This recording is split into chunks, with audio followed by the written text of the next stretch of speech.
Good morning friends. दोस्तों, आज हम देखना चाहते हैं कि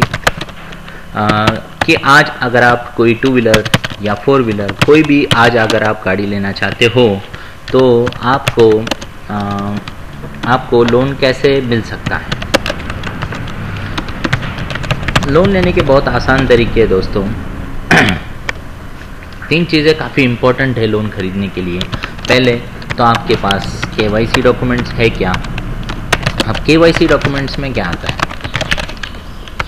KYC डॉक्यूमेंट्स में अगर आपके पास आधार कार्ड है, पैन कार्ड है, या फिर आपके पास इलेक्शन ID है, या फिर आपके पास ड्राइविंग लाइसेंस है, या फिर आपके पास पासपोर्ट है, कोई भी ऐसा डॉक्यूमेंट जिसके ऊपर आपका चेहरा और आपकी आइडेंटिटी रिवील हो, जैसे कोई गवर्नमेंट का ID प्रूफ है, या फिर आप किसी जगह पर काम करते हो, जैसे कोई MNC कंपनी हो, उसका ID कार्ड हो। तो ये सारे डॉक्यूमेंट्स KYC डॉक्यूमेंट्स में इम्पोर्टेंट है। और आज की डेट पे आधार कार्ड एक बहुत बड़ा KYC डॉक्यूमेंट बन चुका है। सेकेंड डॉक्यूमेंट जो होता है वो है एड्रेस प्रूफ से रिलेटेड।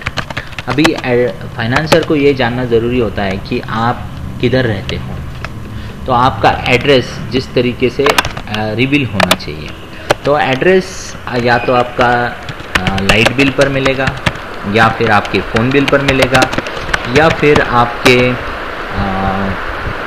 पासपोर्ट पर मिलेगा, या फिर आपकी आप जो भी ग्राम पंचायत में रहते हो, या फिर आपके कोई तहसील हो जो घर का पट्टी होता है, या फिर घर का पट्टी, या फिर यू कैन से कि जो आप गवर्नमेंट को टैक्स देते हो, जो रहने का जो टैक्स होता है म्यूनसिपैलिटी का, उस टैक्स का कोई रिसीट हो, या फिर आपके घर में अगर कोई नल कनेक्शन हो, या फिर वाटर कनेक्शन हो, उसका जो कोई भी आपका बिल हो वो भी कनेक्शन चलता है एड्रेस प्रूफ में। ये सारे डॉक्यूमेंट्स या ऐसा कोई डॉक्यूमेंट जिसकी वजह से आपका एड्रेस परफेक्ट पता चले, उसे एड्रेस प्रूफ कहते हैं। तो KYC डॉक्यूमेंट्स में इन कोई डॉक्यूमेंट में से एक डॉक्यूमेंट, एड्रेस प्रूफ में से इन कोई डॉक्यूमेंट में से एक डॉक्यूमेंट। थर्ड होता है सबसे important income proof. Income proof में आप किस बिज़नेस को बिलोंग करते हो। मान लो अगर आप खेती बाड़ी करते हो तो आपका 7/12 उतारा, या फिर आपकी ज़मीन का जो भी जायदाद का डॉक्यूमेंट है, जिसे महाराष्ट्र में 7/12 कहते हैं। आपके पास ऐसा कोई डॉक्यूमेंट हो जिससे आपके पास ज़मीन कितनी है वो पता चले, जिससे आपका इनकम पता चले, वो डॉक्यूमेंट एसेंशियल होता है। अगर आप जॉब कर रहे हो तो आपका सैलरी सर्टिफिकेट चलेगा आपका, या फिर ऐसा बैंक डॉक्यूमेंट लगेगा जिसमें सैलरी क्रेडिट होती हो हर मंथली, या फिर आपका जॉइनिंग लेटर, जो भी लेटर हो जिससे ये साबित हो कि आप इतने सैलरी पर यहाँ पर काम करते हो।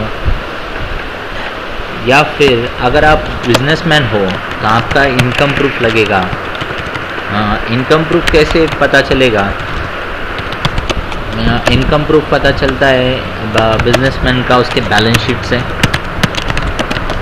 बैलेंस शीट हो, प्रॉफिट एंड लॉस स्टेटमेंट हो, या फिर आपने IT रिटर्न अगर पे किया है तो IT रिटर्न का डॉक्यूमेंट हो।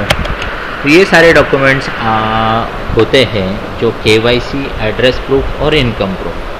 ये 3 डॉक्यूमेंट, इनमें से कोई एक इम्पॉर्टेंट है। जो भी आपका प्रोफाइल हो, अगर आप सेल्फ एम्प्लॉयड हो, जैसे आप अगर कोई खुद का बिजनेस करते हो, तो जैसे मान लो सिविल इंजीनियर हो तो आपका लाइसेंस, अगर आप डॉक्टर हो तो आपका डॉक्टर का लाइसेंस, या फिर आप जो भी सेल्फ एम्प्लॉयड बिजनेस हो आपका, तो उसका कोई भी गवर्नमेंट डॉक्यूमेंट जिसके आधार पर ये समझे कि आप पैसे कमाते हो। क्योंकि फाइनेंसर को ये जानना ज़रूरी होता है कि आप EMI कैसे भर पाओगे, right.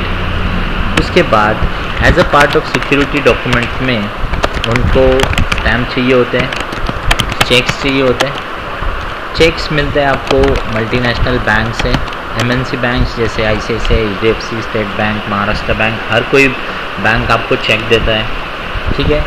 As a part of security 4, 5, 6 checks जो भी है वो देने होते हैं, या फिर आपको स्टैम्प देना पड़ता है as a part of security. तो ये सिक्योरिटी में, और वो बैंकिंग का आपको स्टेटमेंट देना पड़ता है। तो स्टेटमेंट ज़्यादा करके अपडेटेड होना चाहिए, लेटेस्ट बैंकिंग एंट्री होना चाहिए उस पर।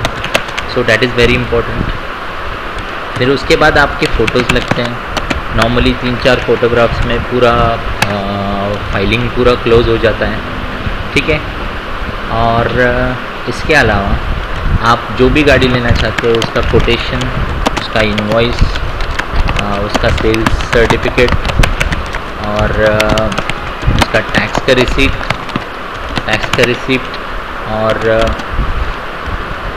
और उसका आरसी इन्फॉर्मेशन, ये सारे डॉक्यूमेंट्स ऑलरेडी आपको शोरूम वाला प्रोवाइड कर देता है।